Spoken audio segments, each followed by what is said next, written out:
Thank you, everyone, for joining us today.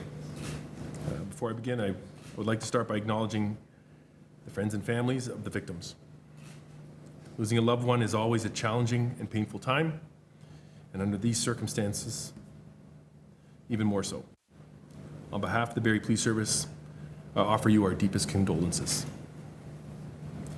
I want to reassure our community that this appears to be an isolated occurrence.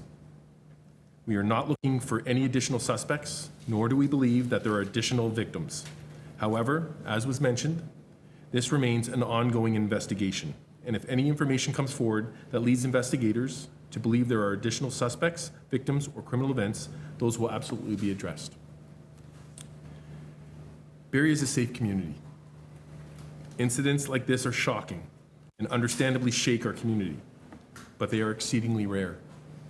Investigators are working closely with many other areas of our service to ensure that these tragic events are thoroughly and meticulously investigated, and that the individual responsible for these acts is held responsible.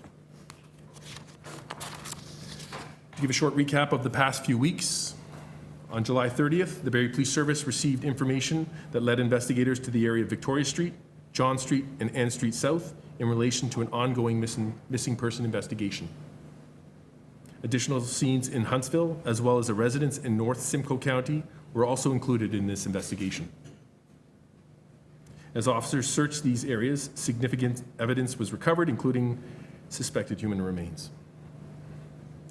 On Friday, August 1st, Barrie Police named a 52-year-old male as the suspect, and the male was arrested on Saturday, August 2nd in Midland, the assistance of the Ontario Provincial Police, with our thanks.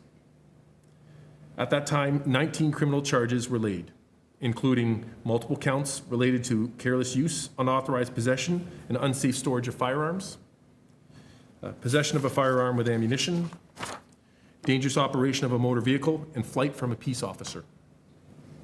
On Thursday, August 14th, additional charges were laid, including murder in the second degree, murder in the first degree, indignity to a dead body, 2 counts, as well as firearms, drug, and drug trafficking charges. On August 8th, the Barrie Police Service released the scene on Ann Street South back to the property owner, the City of Barrie, who remain on scene as the cleanup and remediation continues. The past few weeks have been a difficult and challenging time for our community. I'd like to thank the public for their patience as we work through the necessary investigative steps.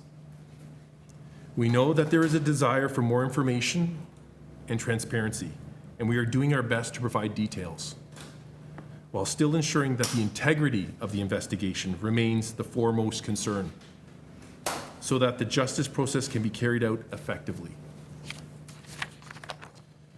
Please be assured that we will always let the public know if there is a potential risk to public safety. And we will continue to provide media releases when significant information is to be shared, such as when additional charges were laid on August 14th. Thank you to the members of the Barrie Police Service who have been involved in this investigation, especially our Investigative Services Division, who you will hear from today. This has been an around-the-clock investigation which has required significant contributions from all areas of the service. Your dedication is appreciated. I'll now ask Sergeant Brett Carlton to speak to the details that are able to be shared to at this point. Thank you, Chief Johnson. What began as a missing person investigation in January of this year was grown into one of the largest investigations Barrie Police have ever had. Numerous criminal code search warrants have been prepared and executed during this investigation, which have supported 33 criminal charges that the accused now faces. With any criminal investigation, the bravery and courage of witnesses to come forward adds valuable insight to the case being built.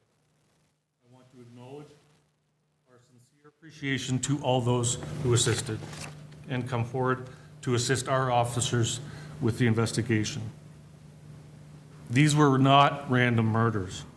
The accused and victims were known to one another and all lived in the encampment on Ann Street at some point in time. William Blake Robinson was last in contact with his family on January 18th. He was reported missing to police on February 10th.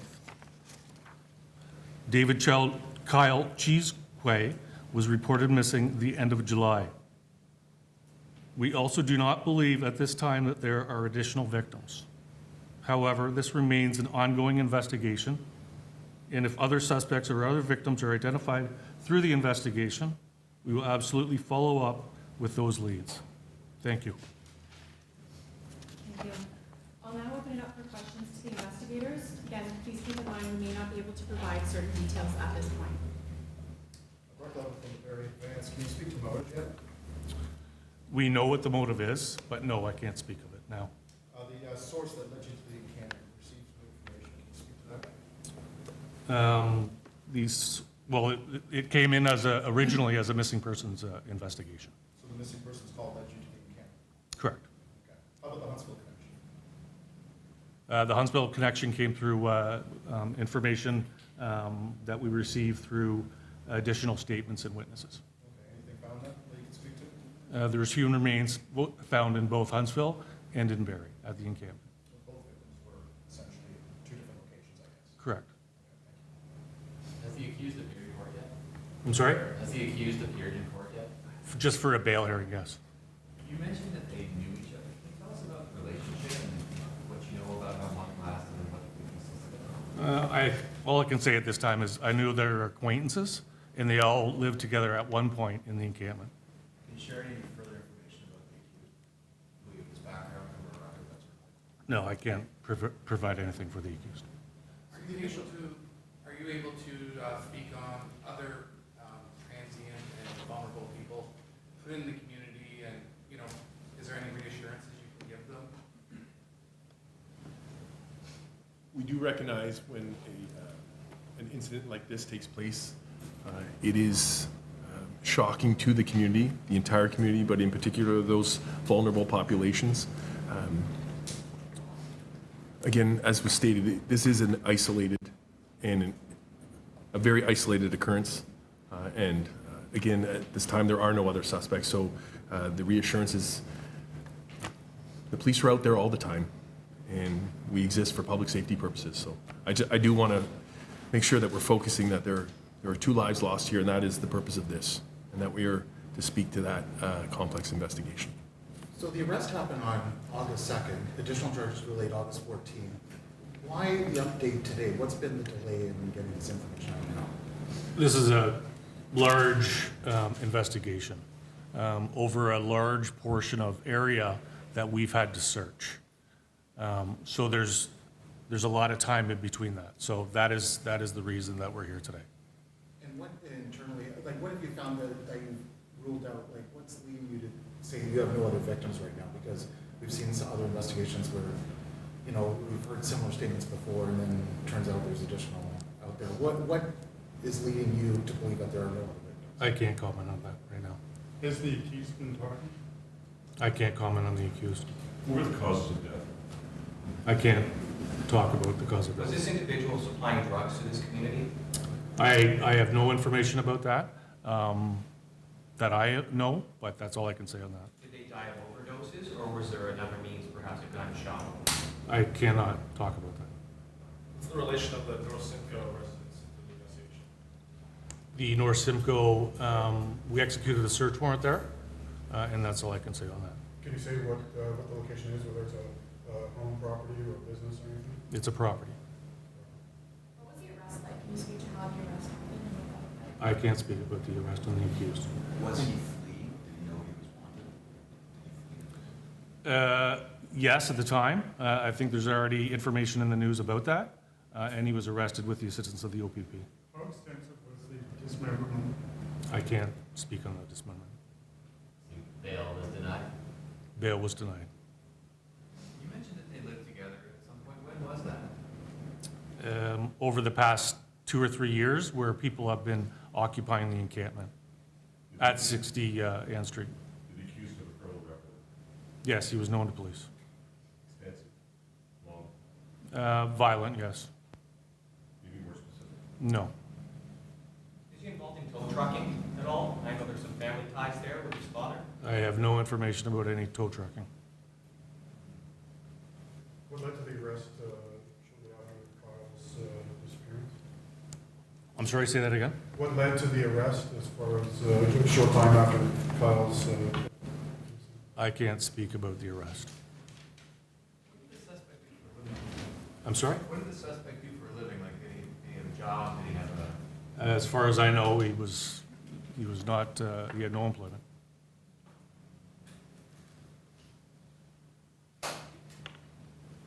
There are no further questions? Any- I wanted to, you've got one first-degree murder charge and one second-degree murder charge.